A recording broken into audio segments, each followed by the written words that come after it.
everyone. Welcome to the Kauai County Council Roundup of yesterday's meeting on May 28th. I'm Chairman Rapozo, Vice Chair Kipukai, Kualii. Aloha. And it was a big day for us. It was a budget day. We'll get to the budget later on. But it started off with our Charter Review Commission interview. Marissa Sandblom came up for her interview for a second term. And I think everyone knows Marissa. She's been around for quite a while, been very active in the community. So I don't expect any issues with her nomination. I'm guessing this is not her first commission. She's probably been on other commissions, right? Yeah, and she'll do extremely well.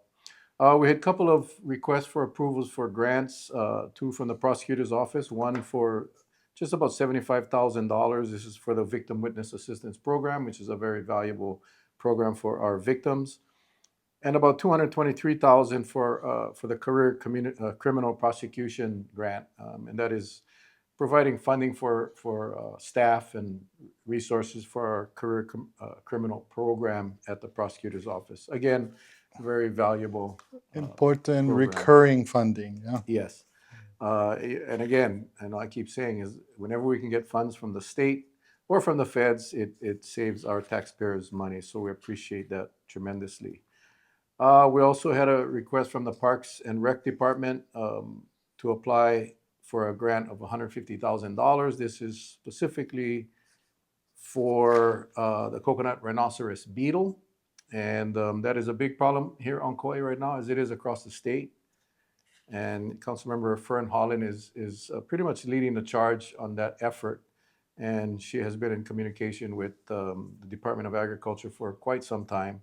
So again, while we did add some funding into the program for invasive species, this one specifically targeting the coconut rhinoceros. So it adds an additional $150,000. I had mentioned during the item 2 that just on the news the night before, Governor Green was signing the green fee bill, and that would be bringing in millions of dollars of revenue to the state. I think like 300 million, quite a lot. And so one of the purposes to use that money towards is invasive species as well. So hopefully we'll be getting even more funding with that. Yeah, I mean, if you just pass White Oak Golf Course and take a look at the trees, you can see the devastation that this little beetle is causing. So the leaves are looking kind of weak and misshaped, kind of like triangular. It's really weird because in the initial stages, the palms or the fronds or whatever you want to call it, starts to shape like a diamond, which looks pretty cool. But that is a bad sign. It's not cool at all. It's not, yeah, no. Some good news. Sure, you skipped over it's a small donation, but we did get two 40-foot shipping containers donated from Pasha, Hawaii. And that'll help our KPD, police department, fire department, excuse me, with their training bureau and stuff. Yeah, thank you for that. Yeah, they're going to use that for training to simulate different building layouts for them to train their firefighters. So yeah, thanks for bringing that up. Good news for the New Malu residents. We'll do a happy dance. We approved the right of entry agreement between the county and the state Harbors Division or Department of Transportation to start work on the New Malu temporary bridge project. So if you guys know. So it looks like we'll have, hopefully by the end of this summer, the bridge repaired in Anahola and New Malu. So yeah, long time coming, but I'm glad that we're getting to that point where we can get those two bridges, very important, critical bridges. So finally, they're going to be resolved. We had a bill for, well, first of all, we had a resolution for real property tax rates. We're happy to tell you that the rates have not changed. We're keeping the rate status quo. That does equate to more revenue because assessments are higher, but we did not increase the tax rates this year. We had a bill in first reading, and this is going to basically exempt affordable housing projects from sewer connection fees. Yeah, that was mine and Councilmember Bulasan's bill. And it was a bill actually I started working on last term with Councilmember DeCosta, but it was very near to the end of the term, so we didn't get it submitted. And it's basically, I'm going to give 100% exemption to fully affordable housing projects. So that's 20% AMI and lower, and then 50% exemption from the fees, the sewer connection charges for the gap group housing, which is above that. So it's all determined by the housing director and our housing policy. So if the council wanted to change the rates, then we would, which groups, the AMI, how it's established for that gap group housing, then the council would need to change the policy. So the gap group is anything up to 140% and below. So if you're above that, then you're not getting the break. But it is excellent. Mr. Doug Haig, who's very active with Habitat, he's one of the board members. As he explained, the less they pay for the housing, Yeah. the less the residents will I pay think for it. he's on the board for Habitat for Humanity, and he said for each unit they can save and reduce the price by, I think, $16,000. He said. So And that's this quite will a bit. help all future projects. So thank you for introducing that bill and making sure that it finally got on the floor. Again, that was first reading, so it'll go to public hearing and then come back to council for passage.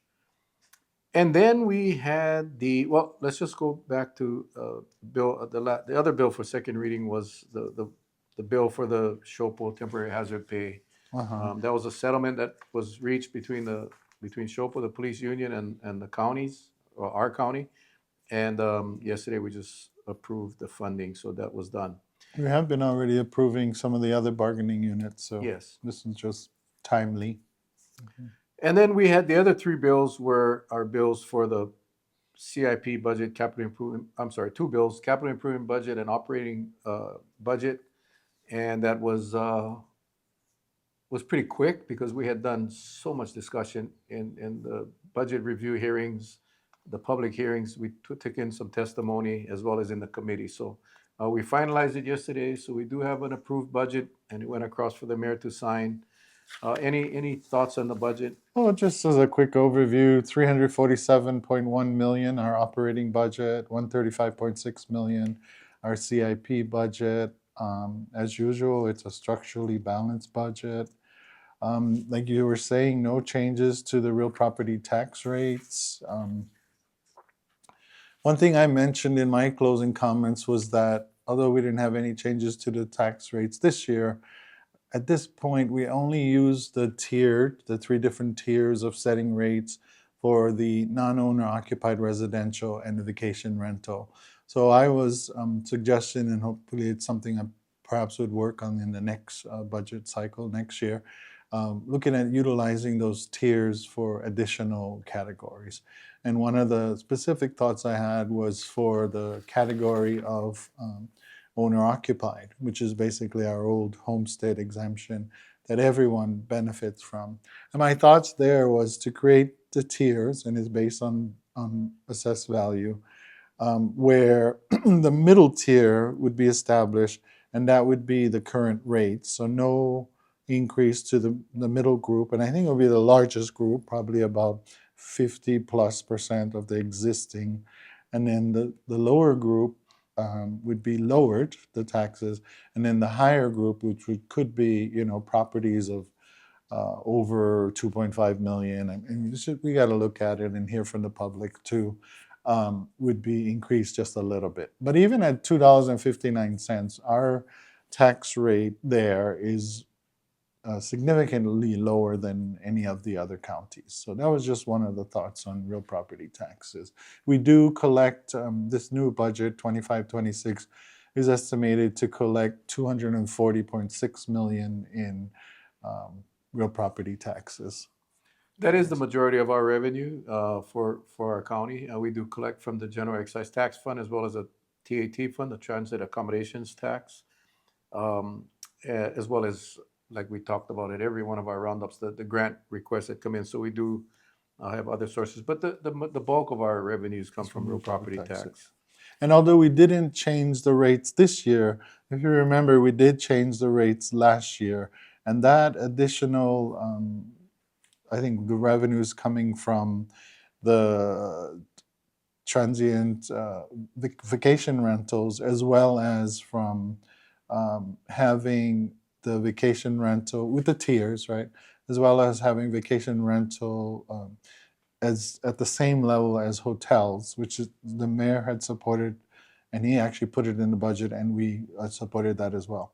That will continue year after year to uh, get us additional monies for our housing development fund. So this year was an additional 14.1 million. That brings our housing development fund up to 33.1 million, and that this year was transferred from the operating budget into the CIP budget, because that's where most of the investment in infrastructure and housing construction and what have you for affordable housing projects will happen. And just to clarify that 14.1 million that was generated from the increases in hotel and resort as well as vacation rental um, is identified as funds for that gap group, the workforce housing. Yeah. That's where our local people are struggling. There's no inventory, so hopefully, I know for a fact that the administration is in negotiation with landowners to pick up some of these parcels of land where we can start the process for getting some workforce housing. So historically, prior to last year, we were bringing from the general fund, investing approximately 4 to 5 million into the housing development fund. So this, as starting as of last year, allows us to put a lot more, 3, 4 times this much, into our housing development fund. And that was just a policy decision that was made by the last council. And ultimately, we had support because the funding is dedicated to affordable housing. All right. As we do, and Mr. Kualii is very good at checking out our vacancy reports and making sure that we're not fully funding positions that aren't going to be filled, because that's really a waste of money. So there were a lot of positions that were partially funded or dollar funded, in a sense where there was no expectation of those positions being filled. So those savings, come right back to the general fund. There were some new positions. There were 8 new positions across the county in public works and in parks. There's also a new early childhood coordinator position that's going to be out of the mayor's office. We're the only county that didn't have one, and that person will be working very closely with the state, with our lieutenant governor, really, in her office, to really stimulate the development of early education opportunities here on Kauai. Also, in anticipation of some budgetary cuts at the federal level for positions and services programs that we currently have, we did create positions, temporary position numbers for any positions that are funded, that the funding is cut, that we'll be able to maintain those positions and programs should the federal funding be impacted. So that is, I think, a good move. That was the mayor's proposal, and the council, of course, supported it. New fire department helicopter. I know it's a big expense, but it is one I think that is necessary here. If you guys read the paper or hear the news, we're constantly up in the air rescuing people from Kalalau, Hanakapiai, even Sleeping Giant, from the beaches. That single engine helicopter that we have now is, I guess, 20 years old now, and it's a single engine. It's very costly to maintain, and it's not as safe for our personnel that are in it. So I appreciate the patience of the fire department. They've been asking for this for a while. It'll be leased, so the impact won't be hit all at once, but we will, in about 2 years, we should have the new helicopter delivered. We talked about the invasive species funds that we are going to be aggressively going after, the coconut rhinoceros beetle and the little fire ants. And that's kind of pretty much it, I think, on the budget. The only other thing is I had made in my comments too that I had pointed out the tax relief programs that we have, and that for 2025, 2026, they're looking at the home preservation limit differential to be approximately $50,000.82 in real property tax relief, and then the very low income tax credit providing $384,506 in relief. And I'm just noting that, to me, that seems relatively low, and that and it's been that way. And I think there's probably a lot of people out there, especially like kupuna, like my parents. I remember when I moved home, they weren't aware of it or taking advantage of it. So there's multiple exemptions, right? Especially the very low income tax credit, where yes, it's true, every year you have to provide your tax return to show your income. But when your income is like significantly low, then you can have your taxes reduced pretty significantly. So, and then again, also the exemptions, the home exemption, the low income exemption, the very low income exemption, the age exemption. The age exemption, obviously, once you put it in, show your license proof of age, then you keep getting that every year. But for the income, you do have to do the tax paperwork or affidavit every year. And I just was hoping that more people would learn about it, and we should try and do more to make the public aware of it so that more people take advantage of it. Yeah, We have a $300 million budget, right? And 300,000, 400,000 is all that's, yeah, the relief that people are taking advantage of. I think we got to do a better job. But for those of you that are watching, and if you're concerned or you're not sure, you can reach out to myself or Kipukai or our Real Property Tax Division. They're very responsive, They're very very helpful, helpful, and very helpful. they will walk you through and make sure that you get all the exemptions that you're entitled to. And again, we just got to do a better job with that. And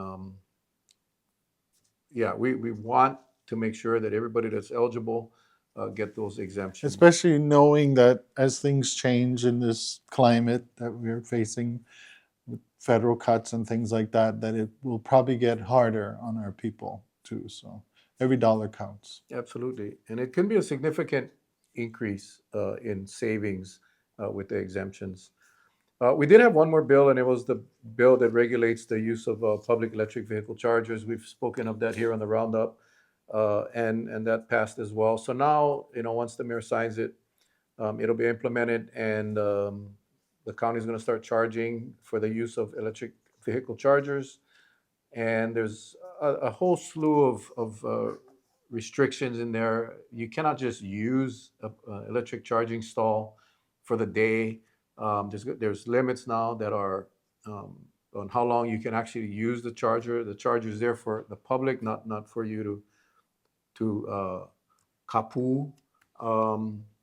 And we have seen so many. In fact, the administration just determined recently that some of our Turo vehicles were using the county's stalls, the chargers at the county building, for their Turo vehicles over the weekends and overnights, charging up their cars. And this bill is going to prohibit all of that. Mm-hmm. They're going to have to pay for the electricity that they use, and that is rightfully so, because people that drive gasoline vehicles don't have any opportunity to fill up their tanks with taxpayers' dollars. So, but that did pass yesterday, and I'm excited once that gets implemented. Yeah, So, and we thank everyone, Christina and everybody at the Office of Economic Development, who I know have been working on all of that for quite a while.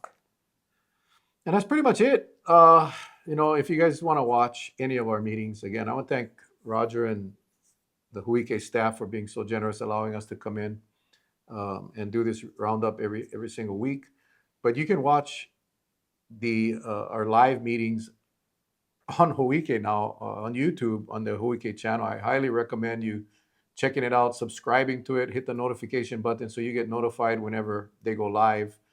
You can still watch it on our county website at www.kauai.gov. The quality on YouTube is so much better, so I highly recommend using the YouTube channel. And don't forget to subscribe, as well as Channel 53, which I'm sure you guys are all familiar with. So yeah, stay tuned, stay engaged, and if you guys have any questions on anything, you can contact us at the council office, contact Kipukai or myself directly, and we'll try to get the answers that you need. So any other thoughts? All right. Mahalo, Hey, Roger. until Mahalo, next time. Huike. Thanks again, guys. Aloha. Take care. God bless. We'll see you next time.